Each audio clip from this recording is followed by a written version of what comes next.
What made you decide to become a member of First Presbyterian Church of Pittsford?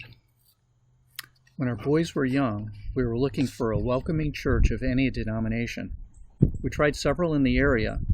The day we first attended First Pres, we heard about the wonderful Logos program, the choir sang like angels, and the pastor preached on how the church needed to increase its mission work. We were hooked. How do you give support to the church? We try to give our time. We're both on several boards and committees. We give our talents. I enjoy doing readings and being a worship assistant. Dan helps with high school forum. And we give our money. Giving to the church is a high priority in our lives. Every year we look at our income and decide how much we can pledge to the church. In a good year, we were even able to set up a scholarship fund to help others with the cost of mission trips. Why should members financially support First Pres? Well, let's face it. Without the financial support of all its members, the church can't continue to function as we know it. It costs money just to turn on the lights. The church is the body of Christ on earth, and we need to think of our giving as giving back to God.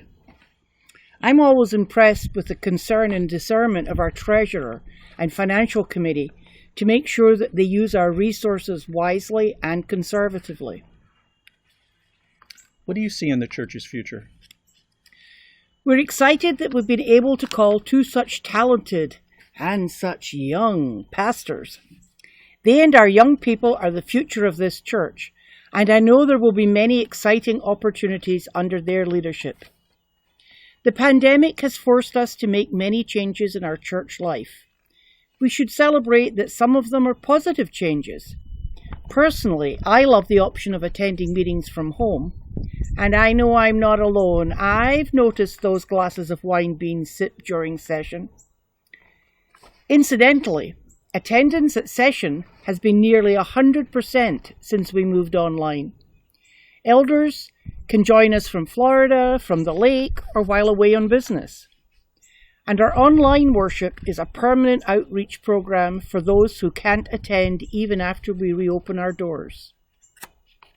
Our Vital Congregations initiative is focused on discerning a future mission for our church, which is relevant to our community, exemplifies what it means to be a Christian in our world, breaks down people's distrust of religious organizations, and encourages community-wide participation in projects which benefit local, national, and international causes.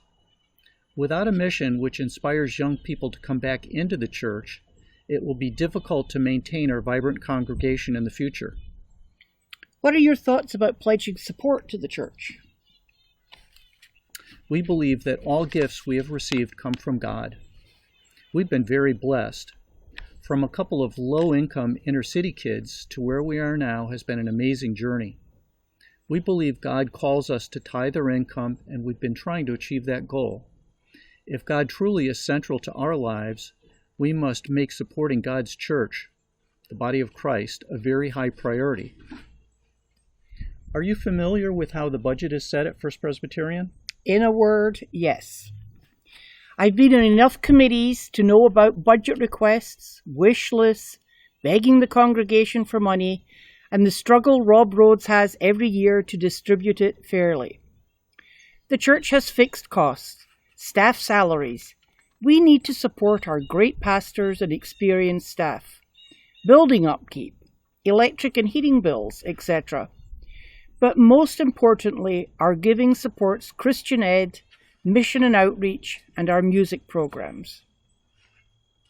How could the church do a better job of telling its story to those who aren't members?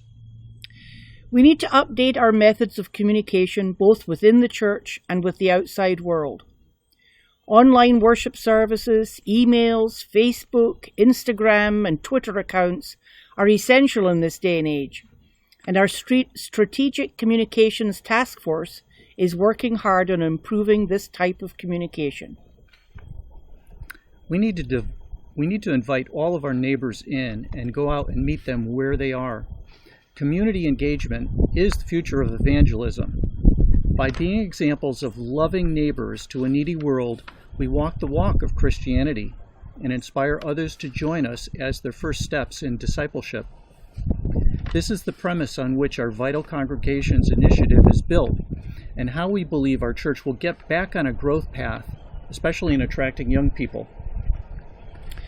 Our members are not all interested in the same things. They may enjoy Bible study, or mission trips, programs for young children and youth, or the musical opportunities. And let's be honest, most of us love all the fellowship and social events available.